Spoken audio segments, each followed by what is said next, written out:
Selamat pagi anak-anak kelas 2, bagaimana kabarnya? Ya, semoga sehat semua ya.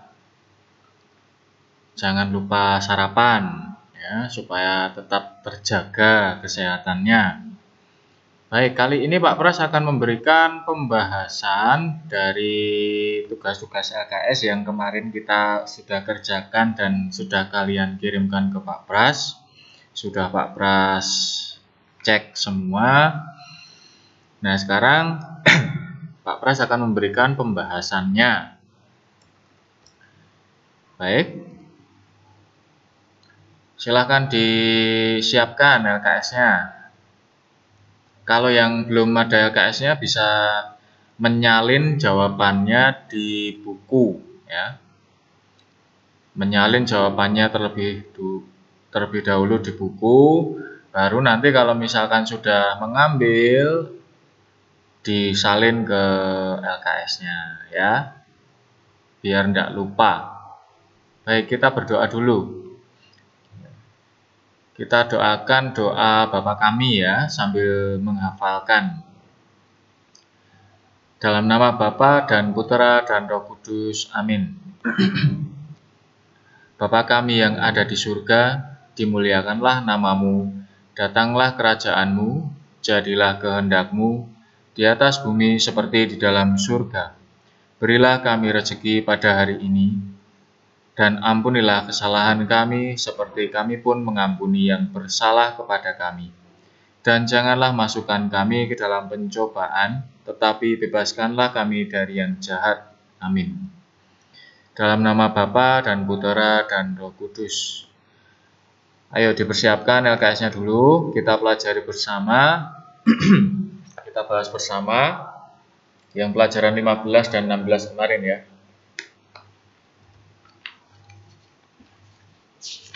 Kalian buka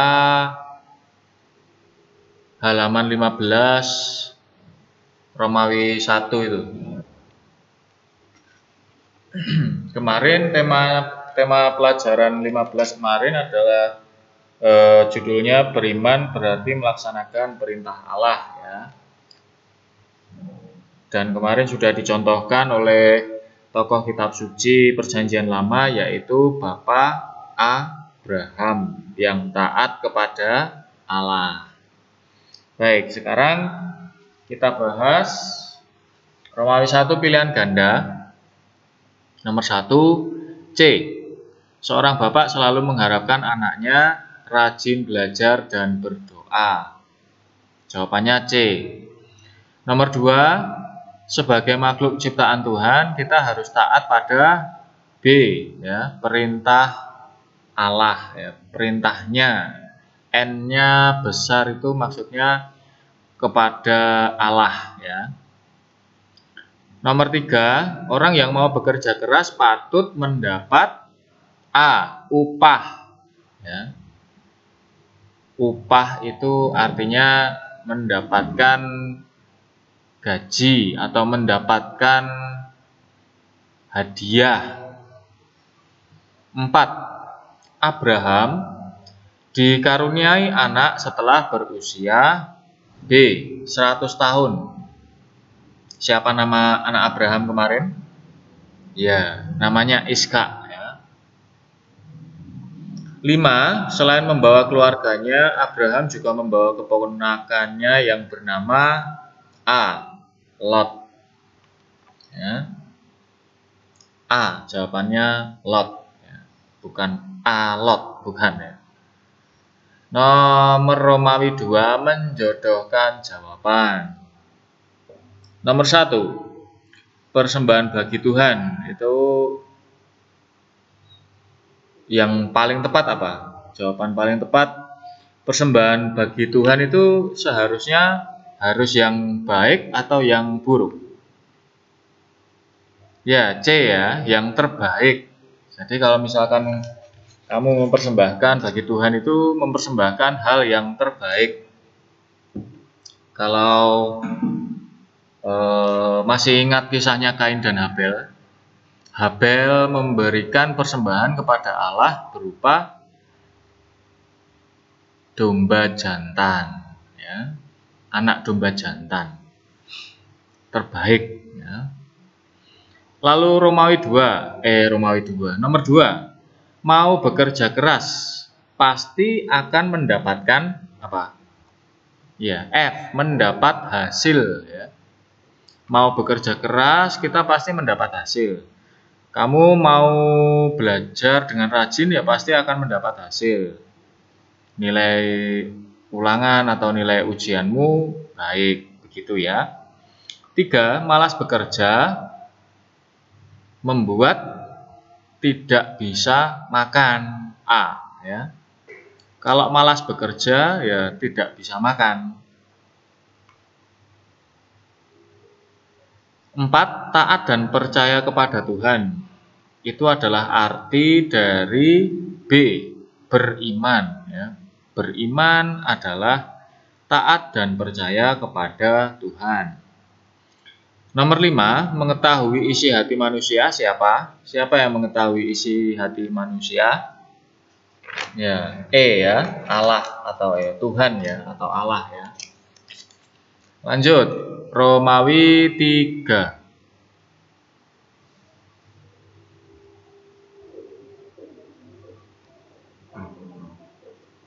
Romawi 3, Abraham membawa anaknya ke gunung jawabannya Moria ya. Kalau kamu mau membaca di bacaan halaman 14 itu ya, halaman 14 bukan deh. Oh, udah ada ya di sini ya. Kalau kamu membaca kitab suci, di situ ada ini ada paragraf ketiga. Ketika Ishak bertambah besar pada suatu malam, tiba-tiba Abraham mendengar suara Allah. Allah berkata kepada Abraham, Abraham, ambillah Ishak anakmu itu dan bawalah ke tanah Moria. Itu maksudnya di pegunungan Moria, ya, perbukitan atau pegunungan itu. Ya, itu di paragraf ketiga ya. Paragraf ketiga, kalimat kedua. Ya, sudah ketemu? Ya, paragraf ketiga, kalimat kedua. Lanjut, nomor 2. Abraham mencintai anaknya tapi ia sangat taat kepada Allah. Ini sudah jelas ya. 3, Tuhan menerima persembahan yang diberikan dengan hati yang tulus atau hati yang ikhlas atau hati yang suci, bersih. Ya. 4, menaati perintah orang tua merupakan wujud taat kita kepada Allah. Masih ingat dengan perintah Allah yang keempat? Hormatilah ayah dan ibumu. Itu ya. Menaati perintah orang tua, wujud ketaatan kita kepada Allah. 5, orang tua merasa bahagia bila anak-anaknya hidup baik dan benar. Hidup baik dan betul, hidup baik dan sejahtera juga tidak apa-apa. Lanjut, Romawi 4, uraian. Nomor 1, tulislah 3 contoh perintah orang tua. Banyak sekali ya, ini Pak Pras contohkan beberapa saja yang familiar atau yang sering kita dengar. Orang tua menyuruh atau memberi perintah kepada kita untuk bangun pagi, rajin belajar, giat berdoa, itu ya. Apalagi masih banyak makan tepat waktu, ya toh. Tidak boleh hujan-hujanan, nanti sakit, itu ya. Banyak sekali contoh perintah orang tua. Membersihkan tempat tidur setelah bangun, ya, itu banyak ya. Bisa kalian sebutkan sesuai keinginan kalian masing-masing. Nomor 2, apa akibatnya bila kita melanggar perintah orang tua? Jawabannya, orang tua akan menegur dan memarahi. Ya. Kebanyakan memarahi, gitu. Nah, Intinya itu, orang tua akan menegur, memarahi juga boleh. Nomor 3, bagaimana usaha kita agar hidup kita selamat? Jawabannya, giat berdoa kepada Tuhan agar dijauhkan dari malapetaka dan mara bahaya. Di samping itu, kita juga harus menjaga diri kita agar tetap hati-hati dimanapun berada. Kalau mau nyebrang, tengok kiri kanan dulu. Ya, kalau lantainya licin, jalannya kalau jalan kaki ya pelan-pelan, begitu ya. Nomor 4, mengapa Abraham menyerahkan anaknya sebagai kurban bakaran? Jawabannya, karena Abraham sangat setia dan taat kepada Allah. Itu ya. Karena Abraham sangat setia dan taat kepada Allah. Yang terakhir, nomor 5, apa yang terjadi ketika Abraham hendak mengorbankan Ishak? Ini jawabannya agak panjang. Jawabannya, Allah menghentikan niat Abraham dan menggantinya dengan seekor domba yang tanduknya tersangkut di semak-semak sebagai kurban. Itu ya. Di bacaan Bapak Abraham halaman 14 itu ada di situ. Paragraf ke-5, kalimat kedua. Pada waktu Abraham akan menyembelih anaknya, Tuhan menghentikan niat Abraham dan menggantinya dengan seekor domba yang tanduknya tersangkut di semak-semak sebagai kurban. Ya. Itu jawaban nomor 5 Romawi 4. Langsung lanjut ke lembar pengetahuan 16. Kalian buka halaman 20. Pelajaran 16 kemarin judulnya beriman berarti berjuang melawan godaan. Kalau dalam video kemarin dalam materi kemarin sudah Pak Pras jelaskan bahwa Yesus digoda oleh iblis setelah dibaptis. Jadi Yesus setelah dibaptis di Sungai Yordan, Yesus berpuasa di padang gurun selama 40 hari. Dan pada puasanya yang terakhir, Yesus digoda oleh iblis. Ya. Langsung saja kita bahas. Nomor Romawi 1, nomor 1 jawabannya B. Yesus bersabda, manusia tidak hanya hidup dari roti saja, tetapi juga dari firman Tuhan. B. Ya. Nomor 2, di padang gurun Yesus bertapa dan berpuasa selama titik-titik hari. 40 ya, sudah jelas. C. 3, Yesus digoda oleh setan untuk menjatuhkan diri dari C. Hubungan bait Allah. Ya, hubungan bait Allah. Tempat yang tinggi, kalau ada yang jawab tempat yang tinggi itu banyak sekali. Ya. Awan itu juga tempat yang tinggi. Puncak menara mana? Menara Babel kah atau menara apa gitu ya. Jadi lebih tepatnya adalah C, hubungan bait Allah. Sesuai dengan Injil. Nomor 4, menunda pekerjaan merupakan sebuah godaan yang harus A, dihindari ya. Yang harus dihindari.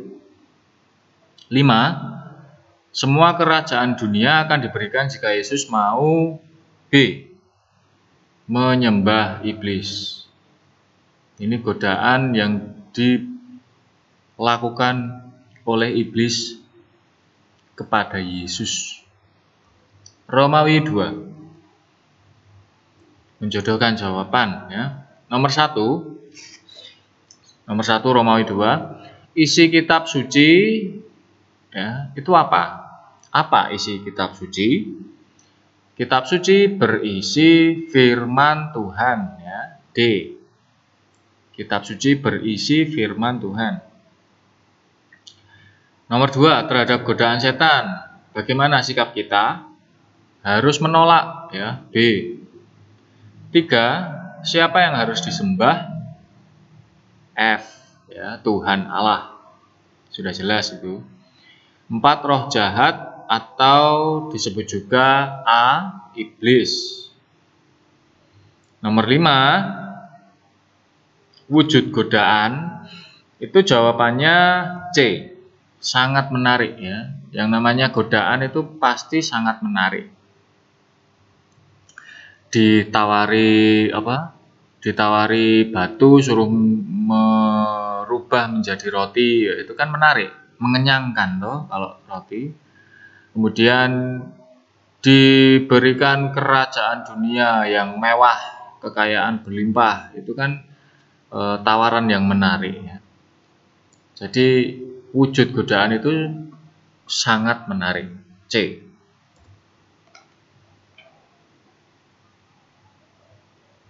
Wujud godaan ya. Lanjut Romawi 3 isian. Nomor 1, saat berpuasa di padang gurun, Yesus digoda oleh iblis atau setan ya. Sudah sangat jelas. Nomor 2, berpuasa artinya tidak makan dan tidak minum ya. Ini berpuasa secara fisik, secara jasmani ya, fisik, tidak makan dan tidak minum. Nomor 3, agar dapat melawan godaan kita mohon bimbingan Roh Kudus, sangat jelas. Nomor 4, terhadap semua godaan kita harus berani menolaknya atau menghindarinya. Tadi di Romawi 2 nomor 2 sudah ada jawabannya. Ya. 5, Tuhan Yesus berhasil mengalahkan godaan setan karena Ia adalah Putra Allah. Ya, dicatat. Kalau terlalu cepat bisa di-pause ya. Lanjut Romawi 4. Uraian. Nomor 1. Apa yang dilakukan Yesus setelah dibaptis? Apa tadi Pak Pras sudah mengatakan? Apa yang dilakukan Yesus? Berpuasa di padang gurun selama 40 hari. Itu ya. Berpantang dan berpuasa boleh, kamu tambahin tidak apa-apa. Intinya berpuasa di padang gurun selama 40 hari. Bertapa dan berpuasa Pak, boleh ya. Nomor 2, godaan apa yang dialami Yesus ketika lapar? Mengubah batu menjadi roti. Yesus disuruh iblis untuk mengubah batu menjadi roti supaya bisa dimakan. Kan Yesus berpuasa ya toh, tidak makan selama 40 hari. Pasti lapar. Kalau makan roti kan pasti kenyang. 3, apa kata Yesus ketika iblis menyuruh Yesus terjun dari bubungan bait Allah? Yesus berkata, jangan mencobai Tuhan Allahmu. Itu perkataan Yesus kepada iblis ketika iblis menggoda Yesus supaya Yesus terjun dari bubungan bait Allah. Kalau Yesus terjun dari hubungan bait Allah, pasti nanti akan ditolong oleh malaikat-malaikat Allah Dan pasti karya mukjizatnya atau karya pewartaan untuk mewartakan kerajaan Allah, menebus dosa manusia dan menyelamatkan umat manusia menjadi sia-sia. Nomor 4. Bagaimana jawaban Yesus setelah 3 kali digoda oleh iblis? Ini ya. Jawabannya, enyahlah kau iblis. Enyahlah itu apa, Pak? Enyahlah itu artinya pergilah. Ya. Jadi mengusir. Enyahlah kau iblis. Hanya Allah yang boleh disembah. Pergilah, gitu ya. Jadi Yesus mengusir iblis. 5. Tulislah doa permohonanmu agar dapat melawan godaan setan. Ini Pak Pras beri contoh ya. Kalau misalkan kalian sudah punya doa yang sudah kalian buat ya tidak apa-apa. Tapi kalau doa jangan terlalu pendek. Ya, seperti ini, seperti yang Pak Pras contohkan. Ya Bapa yang Maha Mulia, bantulah aku untuk taat kepadamu dan menolak godaan setan yang menarik. Aku percaya padamu Bapa, hanya Kaulah penolongku. Amin. Gitu ya. Ya, setidaknya 2 kalimat atau 3 kalimat. Kalau lebih dari itu, enggak apa-apa. Bagus. Nah, begitu. Kalau misalkan terlalu cepat atau Pak Pras ngomongnya slide-nya terlalu cepat, bisa kalian pause ya. Baik, itu pembahasan dari LKS lembar pengetahuan 15 dan 16 yang sudah kita kerjakan bersama kemarin, 2 minggu yang lalu dan minggu kemarin. Semoga bisa bermanfaat bagi kalian, bisa digunakan sebagai bahan belajar. Untuk kunci jawaban LKS lembar pengetahuan 13 dan 14 kemarin sudah Pak Pras berikan dalam bentuk PDF ya. Baik, ini ada sedikit pengumuman. Hari Rabu minggu depan, tanggal 3 Februari 2021, diadakan penilaian harian KD 3.5. Bahan belajarnya cukup dari LKS Jamrut lembar pengetahuan 15 dan 16 yang barusan kita bahas ini ya. Begitu. Untuk hari ini tidak ada tugas, hanya menyimak dan menyalin jawaban di LKS lembar pengetahuan 15 dan 16. Mohon nanti mengirimkan foto kegiatan home learning ya. Baik, itu apabila ada yang kurang jelas bisa langsung menanyakan kepada Pak Pras. Selanjutnya mari kita tutup dengan doa penutup. Dalam nama Bapa dan Putera dan Roh Kudus. Amin. Bapa kami yang ada di surga, puji dan syukur kami sembahkan kepadamu karena kami boleh menyebut Engkau sebagai Bapa kami. Terima kasih Tuhan Yesus. Amin. Dalam nama Bapa dan Putera dan Roh Kudus. Amin. Baik, sekali lagi Pak Pras ucapkan terima kasih banyak. Mohon maaf apabila masih ada kurangnya. Semoga kalian semua tetap sehat selalu dan menjaga kesehatan di rumah ya. Semoga Tuhan memberkati. Dadah.